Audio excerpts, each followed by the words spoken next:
দেখলাম কত, শুনলাম কত, ফুটল না মোর জ্ঞানে রাখি।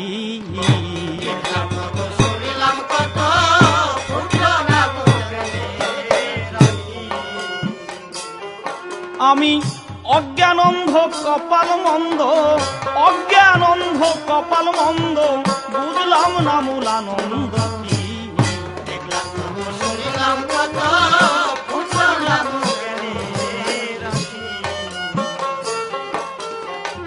মরছে কত ভবের হাটে, যাচ্ছে নিয়ে শ্মশান ঘাটে, জীবন রবি বসলো পাটে, মায়ায় মত্ত হয়ে থাকি। একদিন সকল কিছু রবে পড়ে, সকল কিছু রবে পড়ে, উড়ে গেলে প্রাণ পাখি।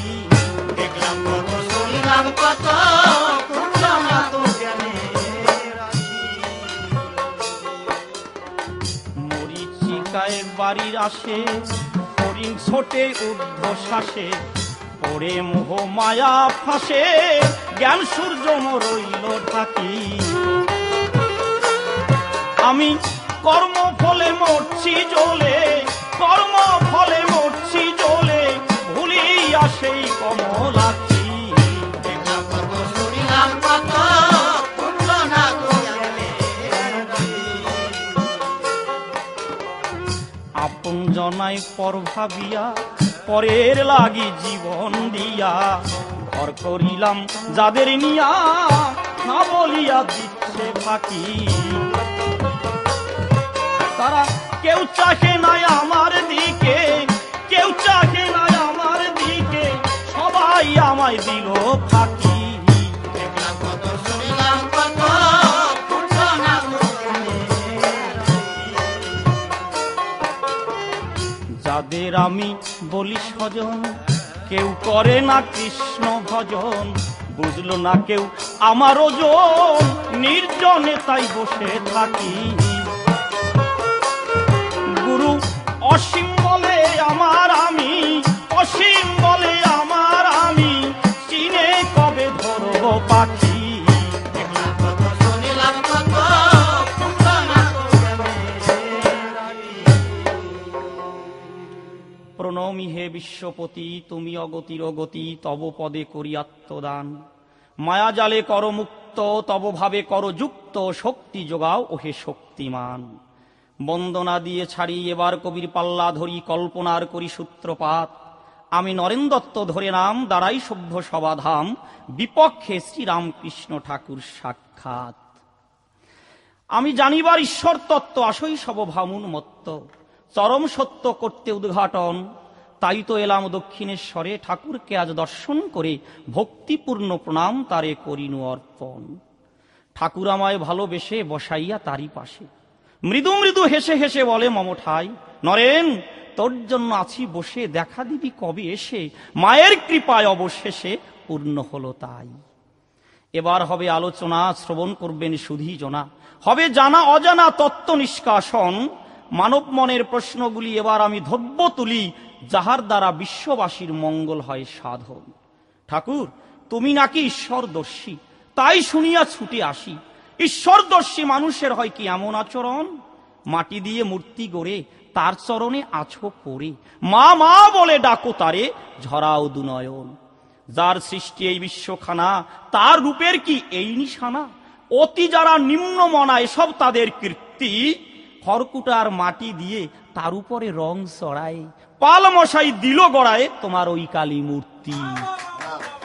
দেখেছি বেদান্ত পড়ে, ঈশ্বর থাকে নিরাকারে, নিষ্কলুষ পরমেশ্বরে নির্গুণ নির্বেদ্য। যিনি হলেন বোমের অতীত, ভাষাতেও বর্ণনাতীত, মূর্তিতে তার পূজা গর্হিত, যিনি নিত্য শুদ্ধ। যদেকং নিষ্কলং ব্রহ্ম বোমাতীত নিরঞ্জনম, অপ্রতর্কম অবিজ্ঞম বিনাশোৎপত্তি পরিবর্জিতম। সিন্ধুর সন্ধান একবার পেলে, বিন্দুতে কি থাকে ভুলে, কি কি আছে ওই পূজার মূলে, বলো আজ সেই মাহাত্ম্য। বদ্ধকূপের মধ্যে থেকে তুমি মাপতে চাও ওই সাগরটাকে, ডাকলে পরে মাকে, সে কি পায় কি অসীমত্ব। বলো কোন সাধনাতে নিরাকার পারে সাকার হতে। কোন রূপেতে দেখলে তুমি তারে, তার রূপ আর স্বরূপ ব্যাখ্যা করে জবাব দিয়ে বুঝাও মোরে। বিশ্ববাসী নারী নরে শুনবে তোমার ধারে। আর একখানা প্রশ্ন করে আমার মতো যাব সরে, কেমন করে করলে তুমি সর্বধর্ম সমন্বয়? খ্রিস্ট হিন্দু মুসলমানে চলছে ভিন্ন বিধানে, এ নিয়েই মানব মনে দ্বন্দ্বের হয় উদয়। বিশ্বের যত মুসলমানে নিরাকার আল্লাহকে মানে, মূর্তি পূজা দেয় শয়তানে আল কোরআনের বিধি। কিভাবে হবে সমন্বয়, দেবে তুমি তার পরিচয়? সারবে বলো কিসের দ্বারায় ধর্মের ক্যান্সার ব্যাধি? আর এক দলে মানে না ধর্ম, বস্তুবাদী তাদের মর্ম। পড়িয়া অধর্মের বর্ম, বলে ধর্ম আফিং বধ। তোমার শুদ্ধ সমাধানে আলো জ্বলুক সবার মনে, বিশ্ববাসী সর্বজনে ধরুক খাঁটি পথ। এবার বলবো গানে গানে, শ্রবণ করবেন শ্রোতাগণে।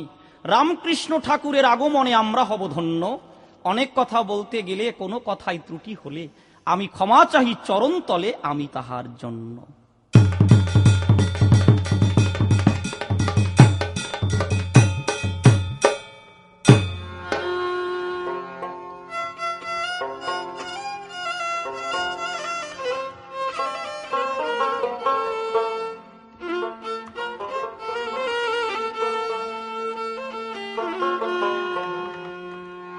তোমরা বলো সাধু কিসে হবে ঈশ্বর দর্শন?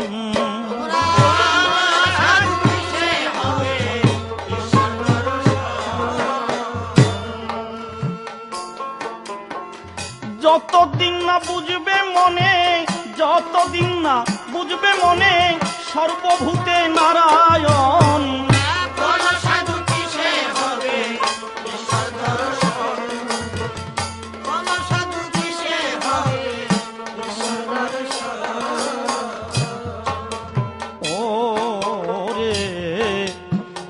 সর্বং খলু ইদং ব্রহ্ম বেদান্তের ভাষ্য। লা শরীকা লাহু তাআলা ইসলাম উপাস্য। আবার গড ইজ অল মাইটি খাঁটি, গড ইজ অল মাইটি খাঁটি, যীশু খ্রিস্টের সুবচন।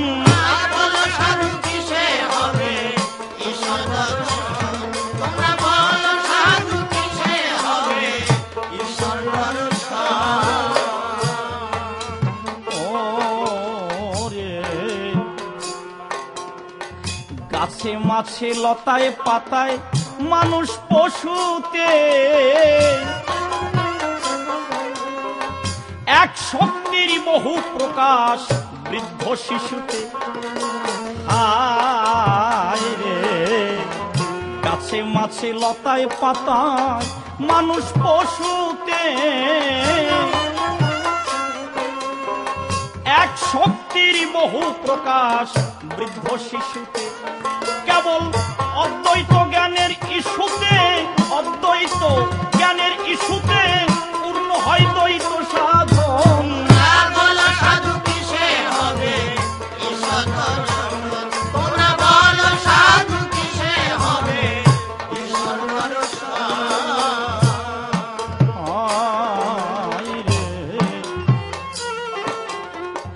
লোভিলে প্রেম পরশমন, ধনী হয় সেই জন।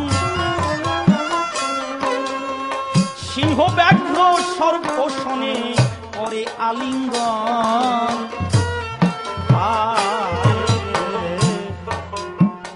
লোভিলে প্রেম পরশমণি, ধনী হয় সেই জন।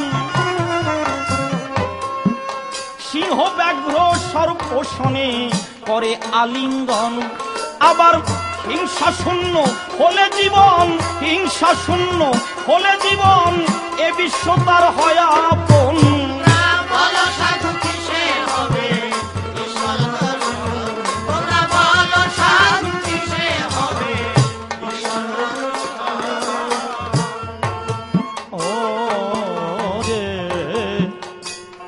গুরু অসীম বলে পাগলা ভবার শ্রেষ্ঠ সাধনা, সাধনা ভালোবাসার ডুরি দিয়ে জগৎ বাঁধো না,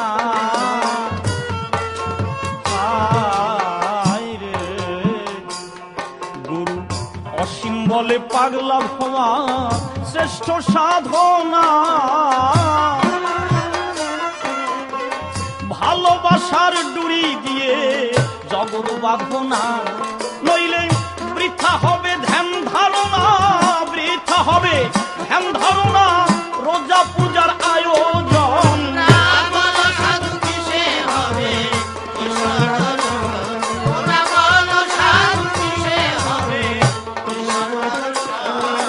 কল্পনাতে নরেন দত্ত কাব্য ভূমিকায়, বিপক্ষেতে রামকৃষ্ণ ঠাকুর দিলাম পরিচয়। ঈশ্বর তত্ত্ব জানতে আমার হলো আকিঞ্চন, তাই তো এসে ঠাকুরের কাছে দিলাম দর্শন। শোনো শোনো ঠাকুর আমি তোমাকে জানাই, কিছু কথা তোমার কাছে জানিবারে চাই। তুমি নাকি ঈশ্বরদর্শী মানুষ একজন, মৃন্ময়ীর কাছে বসে কাঁদো কি কারণ? ঈশ্বর নাকি নিরাকারে সর্বব্যাপ্তময়, মামা বলে ডাকলে কি হইবে উদয়? কিভাবেতে করলে তুমি সমন্বয় সাধন? তাই তো ঠাকুর তোমার কাছে জানতে আকিঞ্চন। নিরাকার বলো কোন সাধনায় সাকার হতে পারে? বিস্তারিত তত্ত্ব কথা বলো আমার ধারে। বিশ্বের যত মুসলমানে শুনিবারে পাই, মূর্তি পূজা দেয় শয়তানে, শোনো হে গোসাই। কিভাবে করলে তুমি সমন্বয় সাধন? তাই তো তোমার কাছে করি আত্মনিবেদন। যে কয়েকটি প্রশ্ন আমি করে গেলাম দান, সভায় এসে দিও ঠাকুর শুদ্ধ সমাধান। দেখি এসে কোন ভাবে কোন কথা বলে, অন্য ভাবের ভাবধারা সে উঠাইয়ে চলে।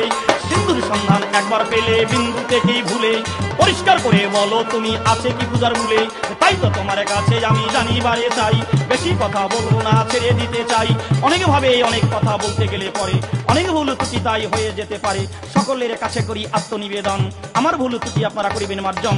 যতদিন রাখে প্রভু এ বিশ্ব ভুবনে, সব ভাবনা যে ন থাকে আমার মনে। গুরুদেবের কৃতপদে প্রণতি জানাই, তার শুভ আশীর্বাদে কবি গীতি গাই। পিতামাতা চিত্তরণ করিনু বন্দন, তাদের কোনো দেখলাম আমি সুন্দর ভুবন। তবে আর বেশি কথা বলবো না, ছেড়ে দিয়ে যাবো আমার কবির কল্পনা। এই পর্যন্ত আমার পর্ব করি সমাপন। শ্রীরামকৃষ্ণ ঠাকুরের মধুর কথা আপনারা করবেন না কর্ণন।